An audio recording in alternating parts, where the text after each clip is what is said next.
plucked the sunglasses off the big son of a bitch. The black eyes met his. Eric pulled his will up from his crotch, up through his belly and his throat, pressing cold chi out through his gaze. The big son of a bitch tilted his head like a dog hearing an unfamiliar sound. The others stirred, hands reaching under jackets and shirts. "I'm looking for someone to do a job, friend," Eric said, pressing the glasses into the man's blacksmith-thick hand.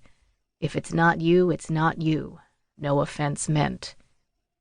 The big son of a bitch shook his head once, but it wasn't really a refusal. Eric waited. "Who are you?" the lupine asked. The humanity had left the voice. Eric was talking straight to the rider now. "Eric Alexander Heller. Ask around," he said. "I can offer you the mark of brute loca. Might be useful to someone in your position." The black eyes went wider. "What do you want for it? You want someone killed?" "I want someone killed," Eric agreed softly. Everyone was quiet, quiet as the grave. "You want to talk about it here with all these nice people around? Or should we go someplace private?" "Django!" the big son of a bitch said. One of the men by the door stepped forward, lifting his chin. "Get the car!"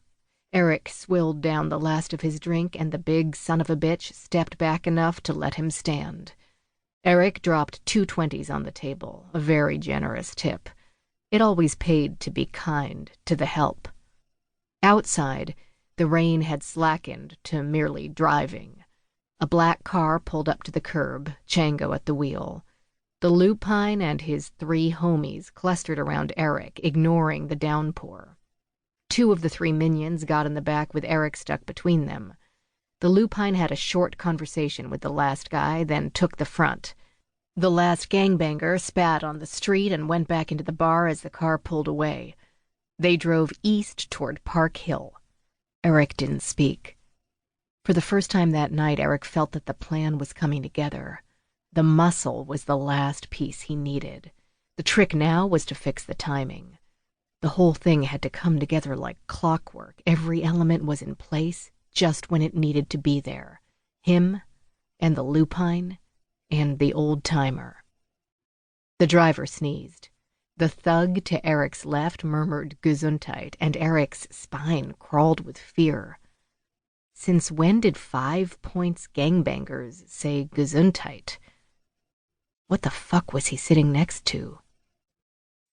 As casually as he could, he brought a hand to his mouth. He crushed the fresh sage and peppermint leaves in the cuff and breathed in the scent. His mind clicked into trance, the aroma acting as trigger. His eyes felt like they'd been washed clean. Everything around him was intensely real, the edges sharp, the textures vibrant. He could hear the individual raindrops striking the car. He felt each fiber of his shirt pressing against his skin, and the glamour fell away from the others. The ink of their markings seemed to well up from inside them all like blood from a cut. The driver was entirely bald, labyrinthine tattoos rising from his collar and crawling up over his ears. The 2 beside him were just as marked, their faces covered with symbols and sigils. It had been a setup from the start. The contact, the face down at the bar, the creosote breath. There were no gangbangers, no lupine. One of them glanced at Eric. "He knows," the guard said. The big son of a bitch in the front was still a big son of a bitch. He turned, looking over his shoulder. His lips were black. His eyes sat in a tangle of something half Arabic script, half spiderweb. "Mr. Heller," he said, as if they were meeting for the first time. His voice was low as tires against asphalt.